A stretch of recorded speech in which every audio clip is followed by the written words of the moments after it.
Bonjour et bienvenue sur Bref de classe, le nouveau podcast de l'APAG, créé et animé par Nicolas Charles et Johan Chanoir. Sur celui-ci, vous trouverez des mises au point sur les nouveaux programmes de collège et de lycée, des bibliographies, ainsi que des propositions pédagogiques.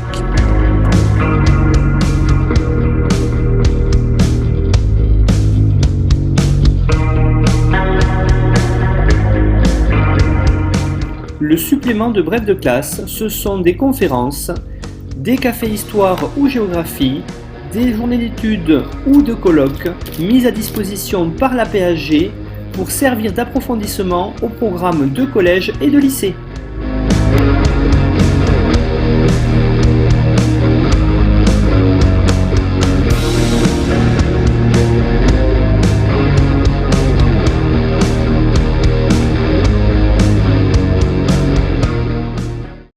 C'est moi-même complètement qui ai donné l'intitulé de ce que je vais faire. Ça s'appelle Nazisme, violence, militantisme, un panorama historiographique.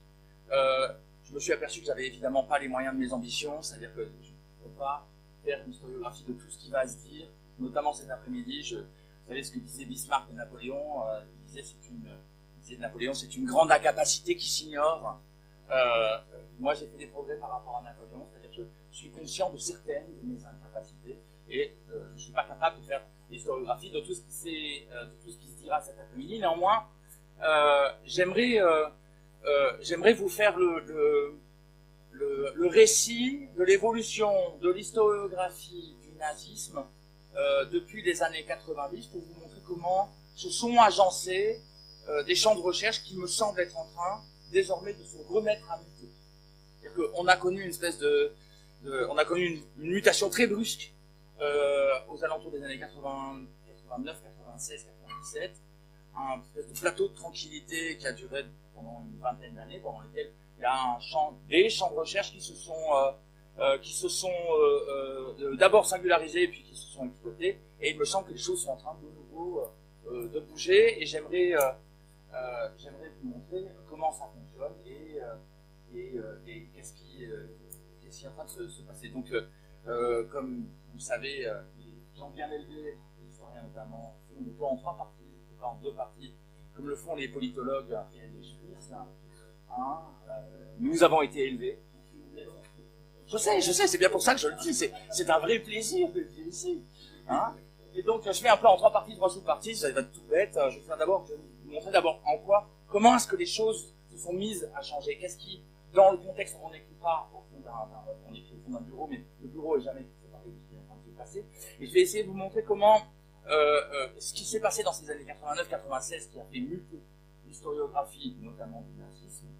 Ensuite, j'essaierai de vous montrer comment un champ de recherche, tous les champs de recherche se sont donc individualisés sous le coup de cette mutation, avec d'un côté un champ de recherche, une vague de recherche disons de l'histoire locale, très sensible aux contextes locaux, très sensible à la multiplicité, à une approche multifactorielle de l'explosion de la violence d'un côté, et de l'autre, on appelle de la Täterforschung, c'est-à-dire Täter, c'est celui qui c'est le perpétrateur, c'est celui qui commet le crime, et Forschung, c'est des recherches, parallèlement, c'est du Lego, vous savez. Et donc Täterforschung, c'est la recherche sur ceux qui commettent le crime. Donc j'ai essayé de vous montrer comment, dans une deuxième partie, merci c'est gentil.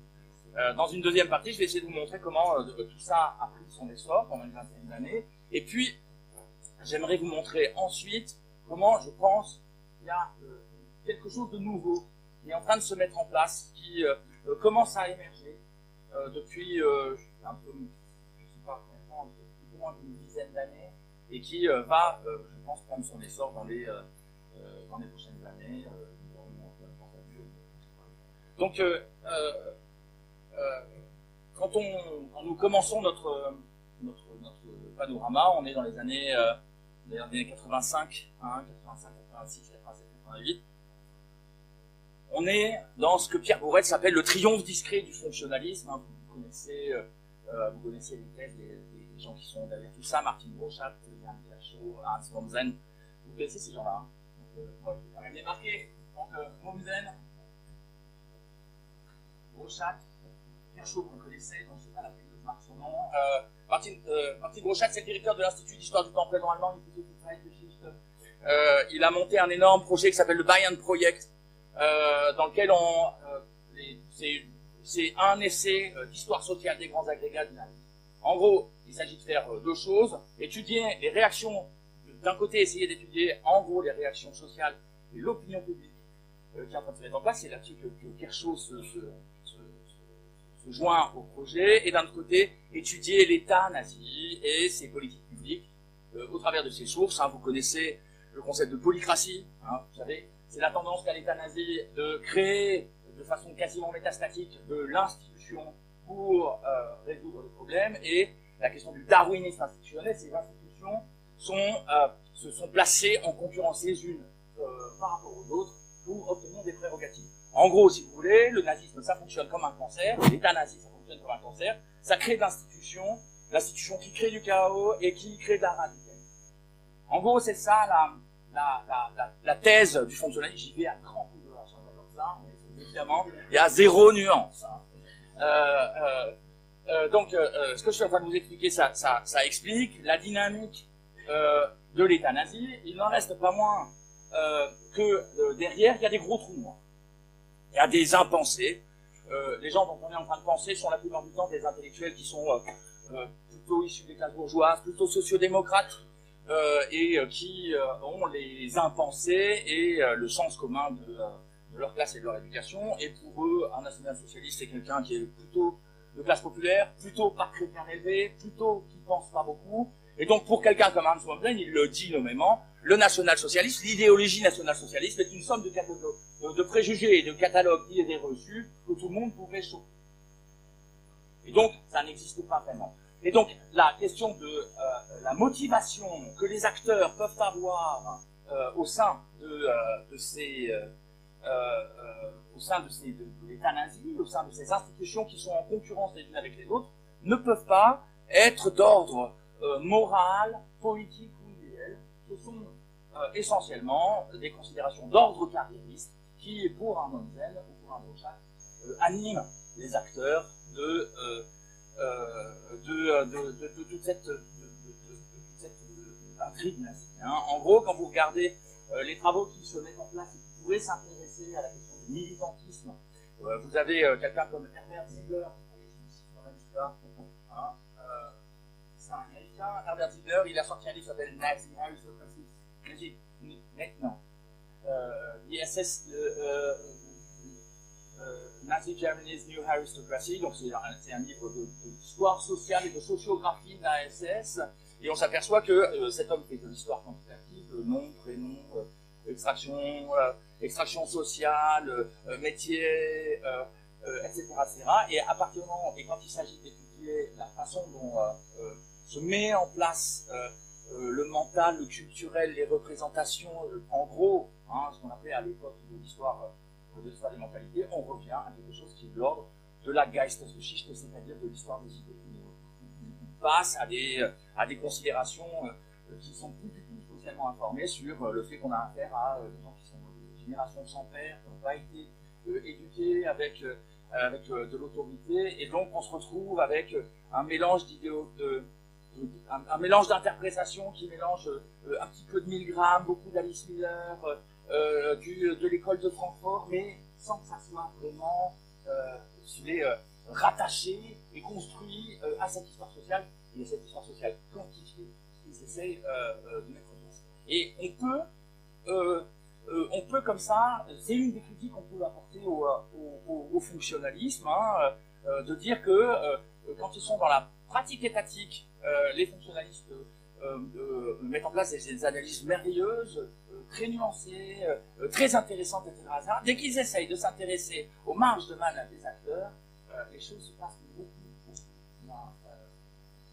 moins bien. On a deux impensés qui se mettent en place dans cette période-là, dans ces années 60, de ces années 60 à ces années 80, qui sont les années d'imposition du fonctionnalisme. La première, donc, c'est celle c'est le familisme. Tous ces gens seraient tous les gens qui peuplent ces institutions seraient des gens qui seraient ambitieux et qui imposeraient leur politique parce qu'ils veulent avoir du succès, des places, des décorations, du salaire, etc. Bon, que sais-je encore, hein, c'est impérialisme, mais donc, voilà, ce genre de choses. Et puis, le deuxième des grands impensés, et je suis très content de le dire dans cette vidéo, c'est l'impensé de la banalité du mal. C'est Hannah Arendt qui passe 4 jours dans le procès Eichmann et qui en ressort le fait que pour elle, Eichmann c'est l'absence de pensée, que c'est dans l'absence de pensée que se loge le mal, et qui en tire un livre et une théorie sans s'apercevoir qu'elle est en train de se laisser avoir par la très complexe et très élaborée stratégie de défense de Napoléon Eichmann, qui a été justement retracée et remontrée par toute une historiographie dans les années 2000, notamment avec Damien Theophilakis, avec Inès Marnet, etc., etc. Et donc, vous avez ici, si vous voulez, avec cette vague fonctionnaliste, qui est la deuxième grande vague historiographique des études du national-socialisme, quelque chose qui, à la fois, donne de magnifiques et remarquables études sur l'État, mais qui, sur la question du nazisme, de la violence et du militantisme, donne plutôt dans le commun que dans l'éclairage politique. Il n'en reste pas moins, si vous voulez, que cette vague dont on est en train de parler va connaître un tremblement de terre d'une assez grande brusquerie. Hein, ça commence évidemment en 1989, et dès 1991, 92, tout le monde sait que les choses vont changer, et à partir de 1998, le paysage évolue radicalement. Quel est ce tremblement de terre? Eh bien, ce tremblement de terre, c'est bien sûr, il est lié, bien sûr, je veux dire, à l'effondrement du pacte de Varsovie, à l'élimination du mur de Berlin et à la fin de l'URSS. En effet, cette brusque révolution événementielle a eu des conséquences, en tout premier lieu, des conséquences documentaires. En effet, très rapidement, les historiens se sont aperçus que le bloc communiste avait mis en place des politiques archivistiques extrêmement, à la fois extrêmement élaborées et extrêmement spécifiques à partir de 1945. Dans tous les pays de l'Union de Varsovie ont été mis en place des commissions extraordinaires d'enquête sur les crimes nationaux socialistes, la Comité Badania, Comité aussi en Pologne, les Tchégueka dans l'Union soviétique. Et ces commissions ont à la fois drainé des archives allemandes documentant les politiques d'occupation locale en URSS et mis en place aussi des enquêtes extrêmement minutieuses sur place, au plan local, permettant de documenter un certain nombre de choses. Donc, vous avez en premier lieu donc un premier type d'archives qui est que les Allemands ont laissé dans les villes et les régions qu'ils ont occupées des archives en nombre extrêmement important et que l'on retrouve dans tous les dépôts des centres urbains de cet arc occidental du pacte de Varsovie et de l'Union soviétique qui sont occupés par les Allemands de Reval à Odessa au sud et en gros de Poznań à l'ouest jusqu'à Donetsk à l'est. Vous avez des archives à peu près dans tous les centres. Deuxièmement, dans ces mêmes centres d'archives, vous avez ces archives de ces commissions d'enquête dont je suis en train de parler, l'archive locale des Tchégueka. Hein, il y a donc, si vous voulez, un ensemble énorme d'archives qui devient disponible pour les chercheurs qui font le codage pour aller les continuer. Deuxième type d'archives, les soviétiques ont aussi mené une politique, on pourrait dire, je vais dire avec un petit ton amusé, une politique patrimoniale, au sens où il y a des fonds d'archives qui ont été considérés comme des fonds d'archives trophées, remarquables, etc., et qui ont été pillés par les troupes soviétiques, qui ont été ramenés à Moscou dans un centre d'archives spécial au Sobiaki, le centre d'archives spécial de Moscou, et dans lequel on trouve des archives qui sont remarquables, notamment des fonds de la SS, mais aussi des fonds français, c'est-à-dire que les fonds des institutions franc-maçonnes françaises piquées par la Gestapo et l'USD et ramenés en Allemagne sur Montatéi après la prise de Berlin. Donc il y a des fonds d'une extrême richesse, et parmi ces fonds, vous avez des fonds comme le fonds 500, et un fonds du Reich, c'est-à-dire des instances centrales de pilotage de la Gestapo et de l'USD européen. Vous avez un fonds comme le fonds 1378, et un fonds, c'est la MGEN de la SS, si vous préférez. En gros, hein, c'est un fonds de... Et oui, je le dis autrement. Donc c'est la MGEN de la SS, c'est la sécu sociale et la mutuelle des SS, et vous avez des dossiers super emmerdants de 3 pages, dans lesquels vous avez le nom d'un type, son grade SS, et puis la screening qu'on lui a vendue quand il avait son machine. Et mais on peut se marrer sur un truc comme ça. Il n'en reste pas moins que c'est Ralph Ogorek qui s'est tapé toutes ces archives-là, et donc il bouffait les dossiers au kilomètre, et puis à un moment, au lieu d'avoir un dossier de 2 pages comme ça, il se retrouve avec un tas comme ça. Et là, il ouvre, et c'est la magie. Dessus, il y a l'écriture d'Himmler, et c'est l'agenda de rendez-vous d'Himmler, surtout 1941-1942, au quart d'heure près. On sait ce que fait Himmler pendant toute la période. On voit qu'il a vu telle personne, telle autre. Il y a en marge des annotations pour dire qu'est-ce qui a été abordé comme thème, sur quoi ça va porter, etc. Un document magique, absolument, etc. Et donc, si vous voulez, les documents que vous êtes en train de venir voir, ils vous montrent qu'il y a quelque chose que les fonctionnalistes, quand on leur demandait, excusez-moi monsieur, je voudrais savoir ce que le convoi numéro machin qui part de Munich le 1er novembre 1941, j'aimerais savoir ce qui vient.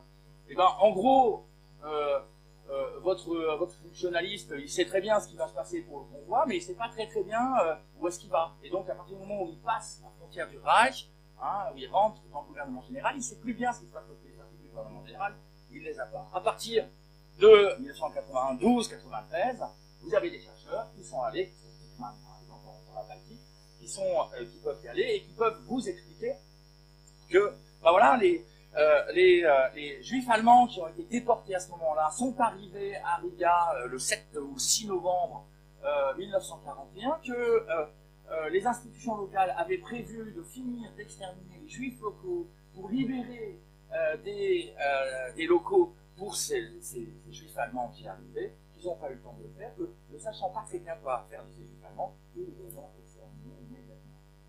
Alors, ce que je suis en train de vous dire ici, c'est qu'on voit apparaître un autre monde, une autre facette, une autre dimension fondamentale du génocide qui nous échappait jusqu'ici. Alors, j'exagère un peu, c'est un peu rhétorique ce que je suis en train de dire. On savait que ce convoi avait été examiné parce que Himmler s'est fâché tout rouge pour le ça. Et donc, on a une trace dans le fond des archives du Reichsführer, on a une trace de sa réaction quand il apprend que ces juifs ont été exterminés. Il passe un coup de fil furibard au chef de la SS locale en lui disant: vous n'avez pas le droit de faire ça, vous examinez pas les juifs. Vous voyez, ces archives-là nous permettent d'avoir un autre regard sur ces questions, et on va en discuter tout à l'heure. Deuxième facette, troisième facette de ma révolution documentaire, depuis 1958 à peu près, ou un peu avant, les institutions judiciaires allemandes, bénéficiant d'une sorte de turnover générationnel, sont peuplées par des procureurs qui sont des jeunes procureurs qui n'ont rien à voir avec le national-socialisme, qui sentent bien qu'il y a un cochon dans le maïs, et qui se disent qu'il faut qu'on mène des enquêtes systématiques sur les crimes qui ont été commis par les Allemands en Europe occupée, et il faut qu'on incrimine les gens qui ont été responsables de cette préoccupation. Va naître un organisme qui s'appelle l'Office central d'administration judiciaire, c'est le qui est un endroit, c'est une sorte de commission spéciale qui centralise l'ensemble des enquêtes qui sont lancées pour enquêter sur les crimes nationaux-socialistes pendant la guerre. À partir de 1958 et encore à l'heure actuelle, cet STL, cet office, mène des enquêtes et donc accumule, fabrique de l'archive avec des interrogatoires de gens qui soit sont des témoins, soit sont ce qu'on appelle maintenant des témoins assistés en France, c'est-à-dire des gens qu'on ne peut pas encore inculper, mais dont on sait qu'ils n'ont pas les mains propres, etc., etc.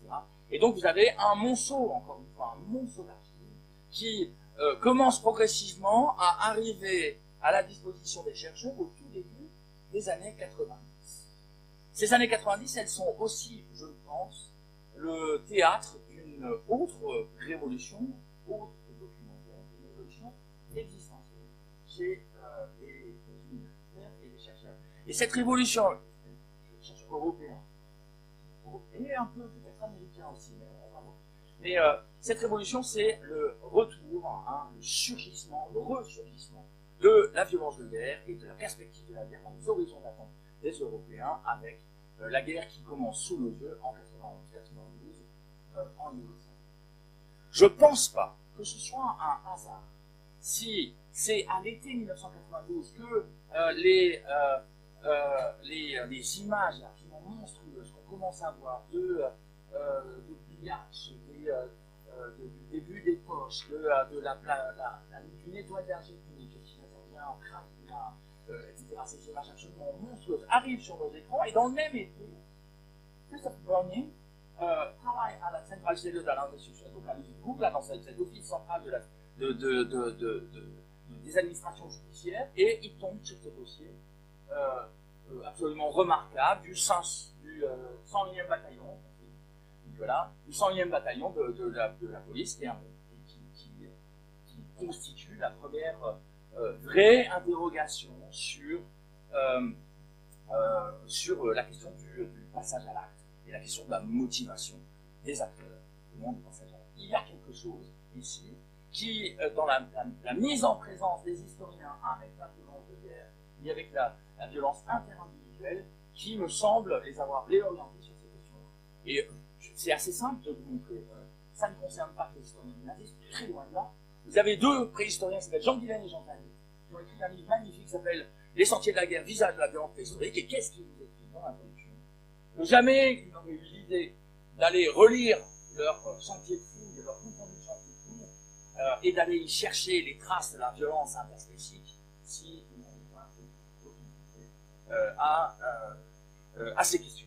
Et donc, ce que j'essaie de vous dire ici, c'est que le bouleversement historiographique qui s'est opéré à partir de 1990-91 et dont on vient de voir les deux protomes, il est effectivement lié à cette révolution documentaire et on va appeler ça une révolution existentielle, ce n'est pas une révolution, mais c'est un séisme. Et un séisme, c'est invisible, c'est très profond et ça révèle des choses cachées. Et donc, c'est lié à cette révolution documentaire et à ce séisme existentiel qui a été le renouveau de la guerre.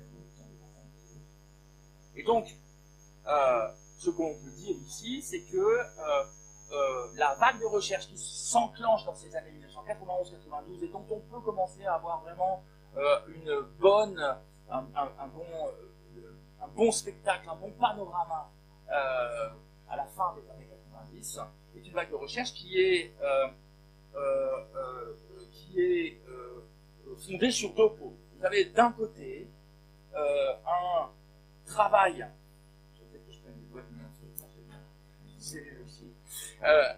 vous avez d'abord et en premier lieu donc une vague de recherche, qui est une vague de recherche dont on peut dire qu'elle est marquée par un certain néopositivisme. C'est pas péjoratif dans ma bouche, néopositivisme. Vous avez des gens qui ont été étudiants dans les années 80 et qui se sont cognés en Allemagne toutes les polémiques possibles et imaginables autour du nazisme. Alors, le polémique sur les Sonderweg, c'est-à-dire la voie spéciale qui aurait été empruntée par l'Allemagne dans la modernité, une voie spéciale parce qu'elle c'était très brutale, parce que les Allemands éduquaient leurs enfants de façon très brutale aussi, à Hitler, et donc c'est parce que leur modernité aurait été pathologique qu'ils auraient été, ils seraient devenus des pathologies coloniales. Bon, donc ça, on y a eu droit, c'est l'histoire sociale des grands agrégats autour de Hans Blumenfeld qui a mis ça en place. Vous avez eu tout un tas de débats autour de la dimension de modernité ou d'archaïsme du national-socialisme, qui sont des débats un peu byzantin, il faut bien le dire. Et puis surtout, vous savez, quand des grands pontes nous battent, les grands pontes sont à la fois un peu violents, comme ça, pour montrer qu'ils ont le pouvoir, mais ceux qui prennent, ceux qui souffrent de ça, c'est jamais Hans Ulrich Weller et Hans Adolf Jakobsen qui vont en venir aux mains, c'est leurs élèves qui, poussés par le système, sont passibles de l'égal. Donc, les gens que vous avez en face de vous, ces gens qui sont en train d'écrire leur thèse et qui constituent les acteurs de cette troisième vague de l'histoire du génocide, sont des gens qui ont ras-le-bol de ce genre de communauté byzantine et qui vous disent, nous, les trucs sur la banalité du mal d'un côté, sur la polycratie en second lieu, etc., c'est pas notre truc. Nous, ce qui nous intéresse, c'est les événements, c'est les faits, rien que les faits. Sujet, verbe, complément, et c'est ce qui vous donne cette vague de recherche absolument extraordinaire avec des gens comme Dickman,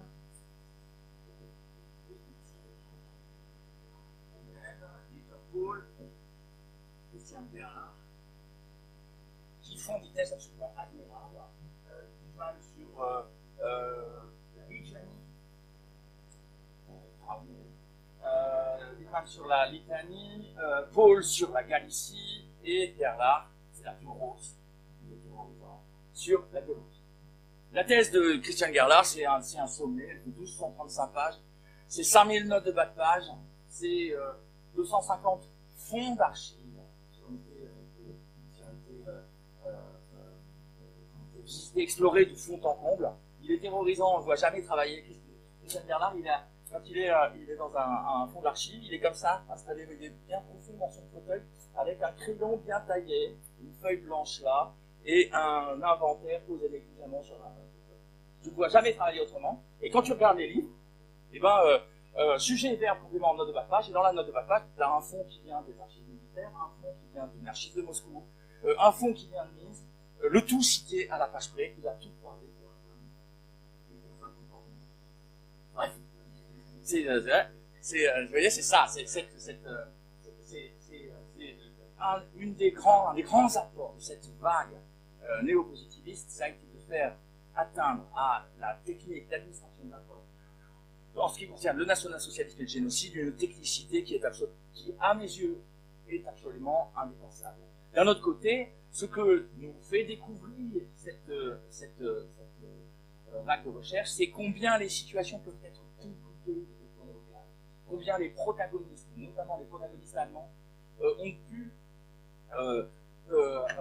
mettre en place des pratiques qui échappaient à la fois, si vous voulez, à la banalité du mal telle que la disait Arendt, à la question du carriérisme que disait Mommsen, mais aussi à une espèce de fascination ou d'obsidionalité fanatique qui était celle que présupposaient les intentionnalistes. Et que sur place, il est arrivé que on pensait que les administrations purement nazies, NSDAP, étaient des administrations qui étaient un peu plus calmes que la SS. La SS étant, comme vous le savez, composée de barbares, d'amants, hurlant leur antisémitisme et criant en surpotane tout en exterminant les gens, et des administrations évidemment de la NSDAP étant censées être un tout petit peu plus pragmatiques et avoir besoin de main-d'œuvre, pas plus que ça, mais avoir besoin de main-d'œuvre.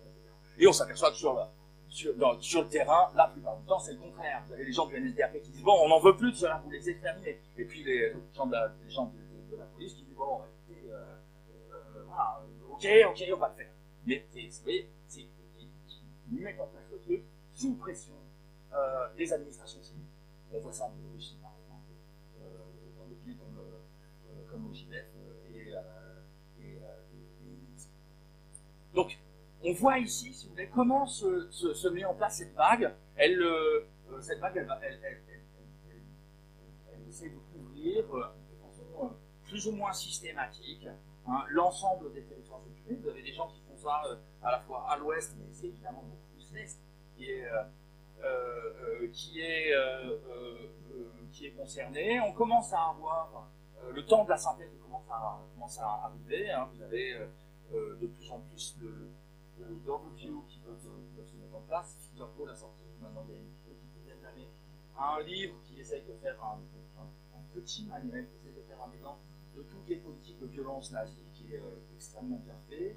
Vous avez aussi et surtout ce tournant spatial a quand même été beaucoup ramassé par Timothy Snyder, vous connaissez peut-être, hein, qui est prof à Yale, et qui a rassemblé, tout en le réhistoricisant, l'ensemble des travaux, un ensemble de travaux sur l'Est pour essayer de réinsérer la séquence de violence que les nazis implémentent en Europe de l'Est dans une séquence de violence.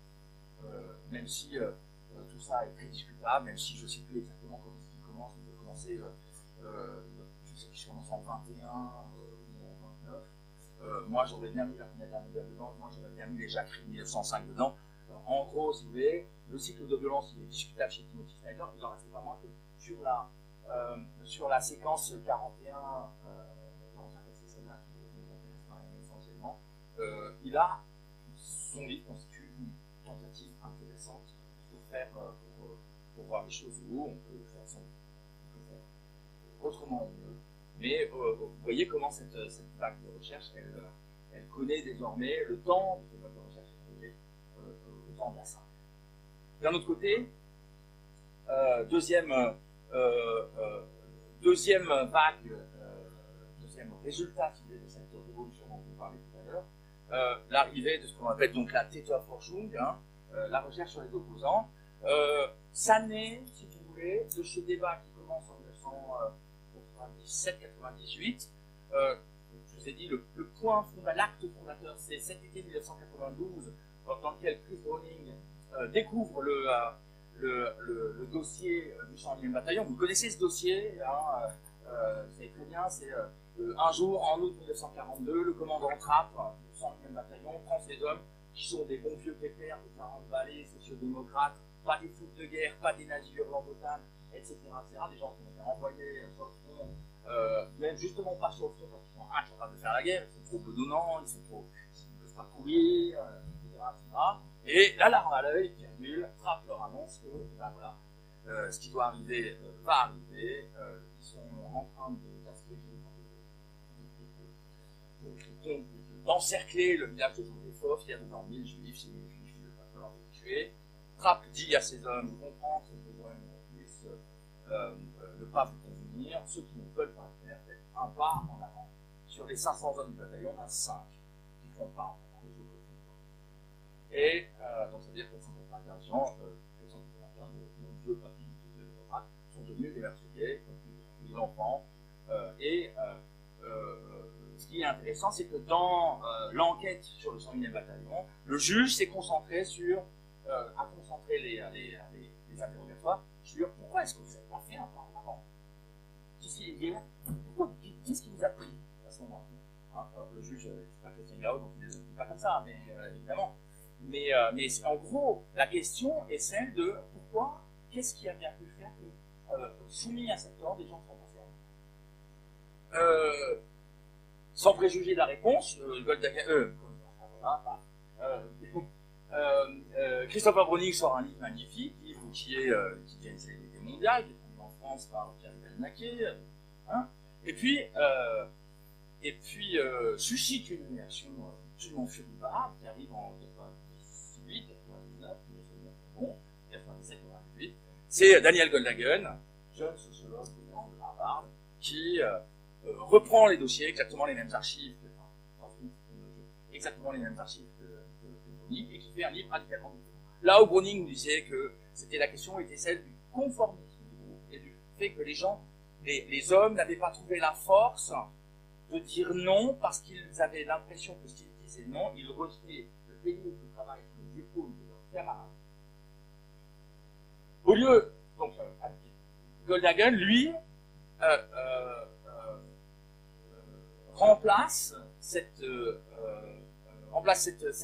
interprétation par une interprétation par l'idéologie. Hein, il prétend que, au fond, l'Allemagne, c'est un nouveau zombie, que l'Allemagne est marquée par un antisémitisme spécifique depuis au moins le XIXe siècle, que cet antisémitisme spécifique, il faut l'appeler antisémitisme éliminationniste, et que c'est parce que les Allemands sont des antisémites écumant, on peut dire ça comme ça, que voilà, bah, ils ont mis en place la chose. Alors, il fait un truc assez rigolo dans le livre, c'est qu'il a le toupet de dire bah, j'attends que vous m'apportiez la preuve du contraire de ce que j'avais. Il renverse la charge de la preuve, c'est-à-dire qu'il raconte son truc tranquille et puis il dit allez, j'attends, montrez-moi que j'ai tort. Donc, c'est assez confortable. Au fond, c'est assez confortable. Et évidemment, il a un succès fou, il remplit des amphis, des espèces de grand-messes, de culpabilisation. Les Allemands viennent l'écouter religieusement pendant qu'il leur dit écoutez, arrêtez de baver. Enfin, c'est vraiment quelque chose, c'est assez intéressant à voir. Il y a une réaction des fonctionnalistes. Ulrich Scheller dit que c'est comme si on lui avait percé le flanc, etc. Vous avez d'un autre côté la génération des gens qui vont faire la Täterforschung, qui vont créer la Täterforschung, qui disent on n'est pas d'accord avec le système d'interprétation qui est quand même très légèrement outré, mais il reste pas moins que Goldhagen pose des questions. Vous voulez faire pour Marc Goldhagen, non?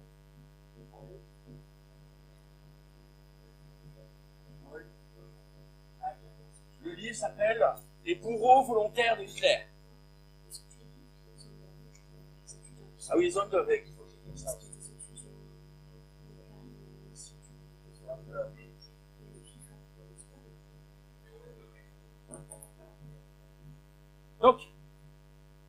Donc vous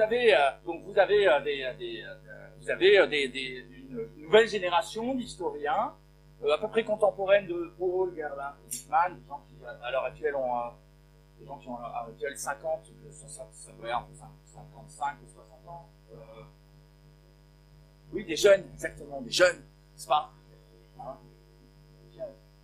Et donc, des gens qui disent, écoutez, la question qui est en train de se soulever, c'est-à-dire la question de marque de manœuvre des actes en contexte de violence de masse, c'est une question intéressante et ils commencent à la prendre en compte. Alors, s'ensuit, si vous voulez, des travaux qui sont menés par Michael Mattmann et Paul, qui mettent en place des études plus ou moins systématiques et créer ce champ qu'on appelle la Täterforschung. C'est cet ensemble, c'est cette polémique et ce champ qui crée donc la Täterforschung. De cela va sortir notamment une vague de biographies extrêmement intéressante. Alors vous connaissez, bon, vous mettez les Hitler dedans, mais vous voyez bien que les Hitler, les biographies d'Hitler la plupart du temps, c'est quand même des biographies qui sont plus liées à des positionnements dans les champs liés plutôt au fonctionnalisme. Hein. Et, la grande biographie de Kirchhoff, celle de, j'ai même déjà oublié celle de Wanderich, et la troisième, c'est qui déjà? J'avais oublié, Ulrich, et voilà. Merci Nicolas. Ça, c'est la biographie d'Hitler, c'est quand même un genre particulier, et c'est un peu déconnecté de cette question de cette question de la Täterforschung. Il n'en reste pas moins qu'il y a d'autres travaux qui eux ne le sont pas. Vous avez Peter Longrich a sorti un admiral Himmler, hein, qui est très intéressant parce que Himmler se situe effectivement est un des points nodaux de grande partie des politiques de violence que met en place le national-socialisme. Donc on arrive à bien les voir. Elle est, à mon avis, elle est réécrivable. Hein, la biographie de Longrich. Brackmann avait fait quelque chose sur des architectes du génocide. Vous avez comme ça des biographies, on peut le voir parce que sur Himmler, la biographie, la documentation, elle est absolument immense. Donc il y a plein de façons de faire. C'est du pain béni, on a un journal pour son adolescence. Je veux dire, c'est extraordinaire. Mais à côté de ça, on a aussi de bonnes biographies de Reinhard Heydrich, qui était le chef de la police et de la sécurité. Je ne parle pas ici, je parle de travaux essentiellement étrangers, hein, notamment, comment elle s'appelle cette biographie hein, oui. Et puis il y a un Britannique qui est en poste en Irlande et qui a fait aussi une très belle biographie, mais j'ai oublié, je ne me reviens pas là-dessus. vous avez, comme cela, si vous voulez, des biographies qui se servent de la biographie pour essayer d'éclairer des dimensions particulières des dimensions particulières de la violence nazie. Vous avez par exemple Kerstin von Lingen a fait une très belle biographie du maréchal Kesselring.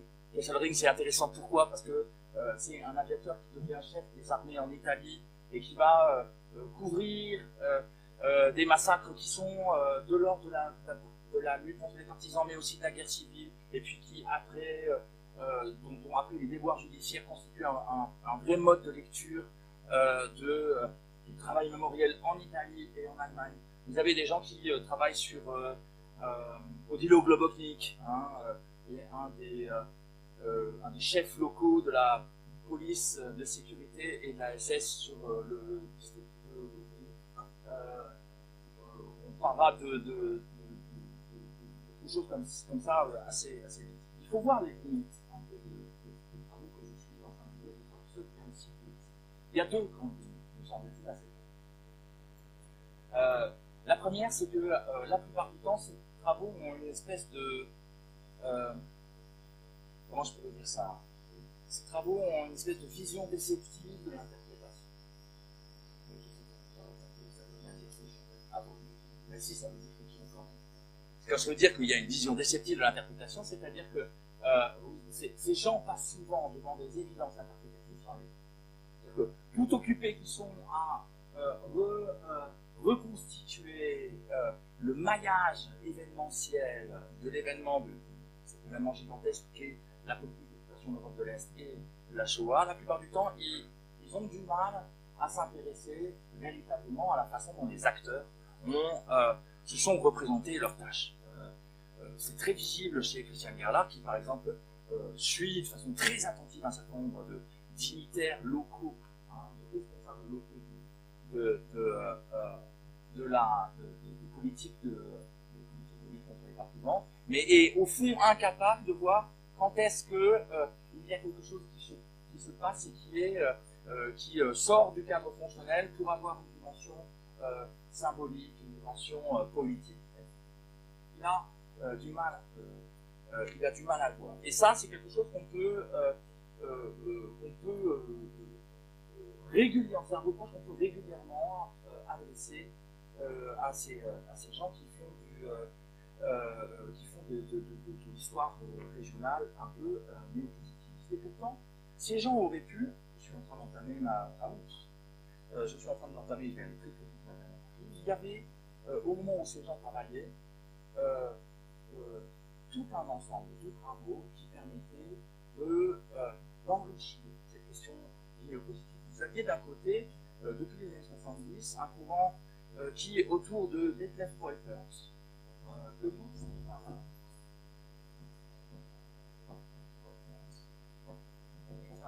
et Alf Hitler,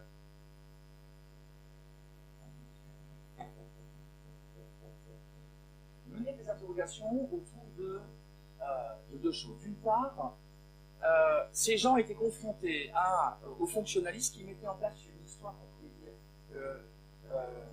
le disait Jérôme, une histoire qui était une histoire qui se disait critique ou explicative, qui expliquait les choses de l'extérieur, et eux voulaient remettre en place, en passant par-delà la sociologie fonctionnelle qui était en train de se mettre en place, que ces gens mobilisés voulaient mettre en place quelque chose qui était plus, qui redonnait la parole aux couches plus subalternes de la société et qui essayait de comprendre quelles avaient été leurs expériences.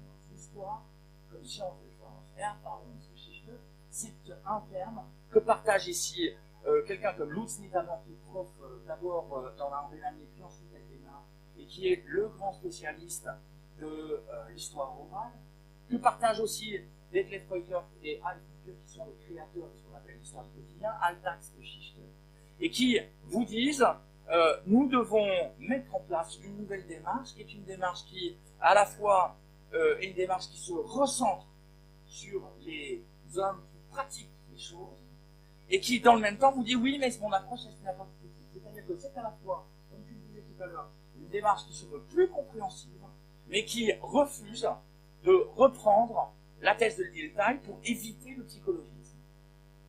Et c'est pour faire cela, ces hommes s'appuient la plupart du temps sur une anthropologie qui est interprétative, celle de Kierkegaard, et ces nouveaux travaux-là, qui me semble-t-il,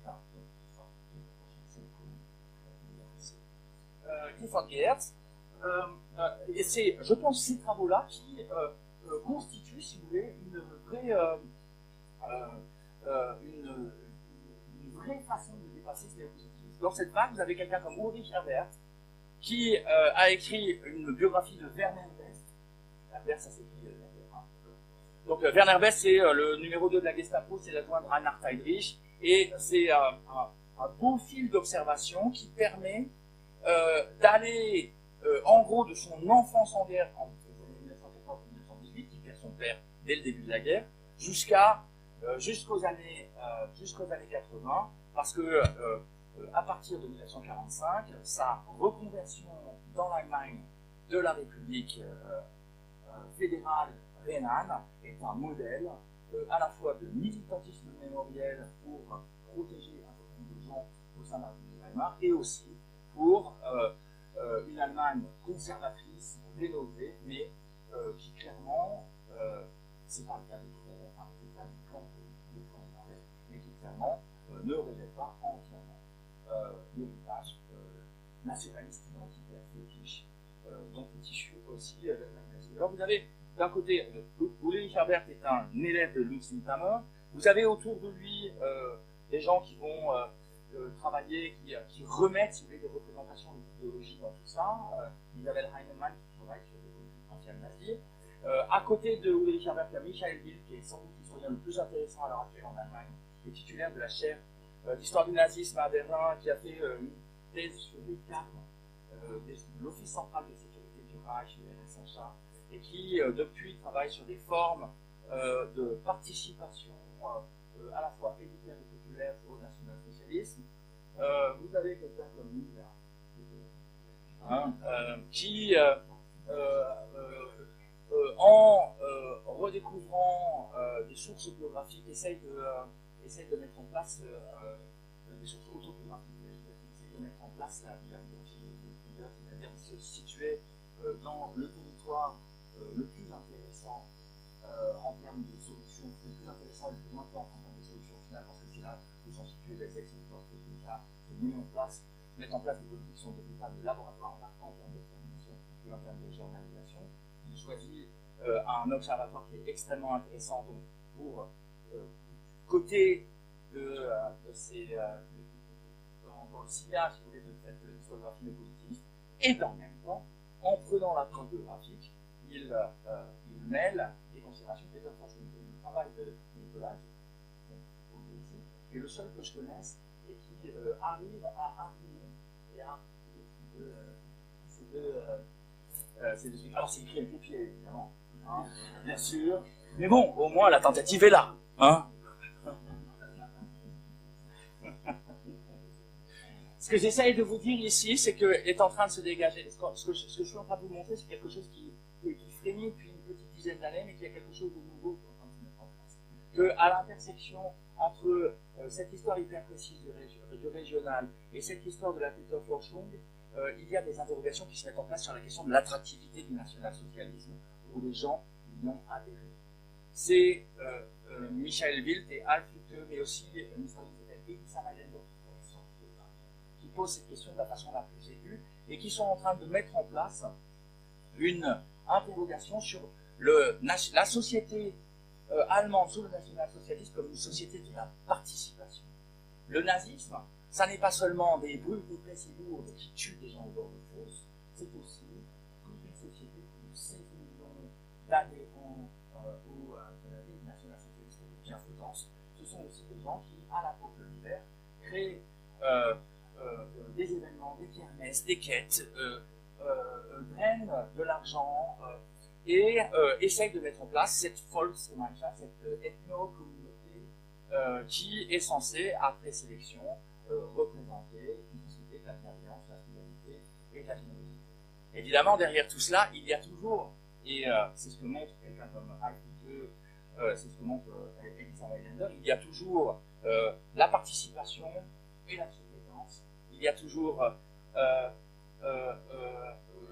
l'élan et l'attractivité et d'un autre côté la contrainte, et c'est peut-être une reformulation, une réinterprétation à la fois de ce doux mélange et des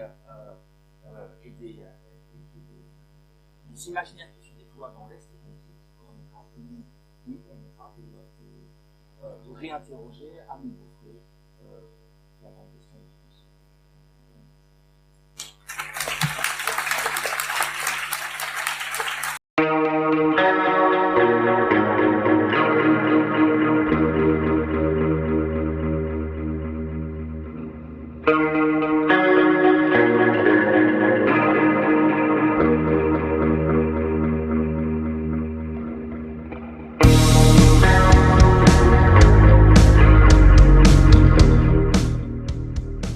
Retrouvez-nous sur Twitter @brefclasse.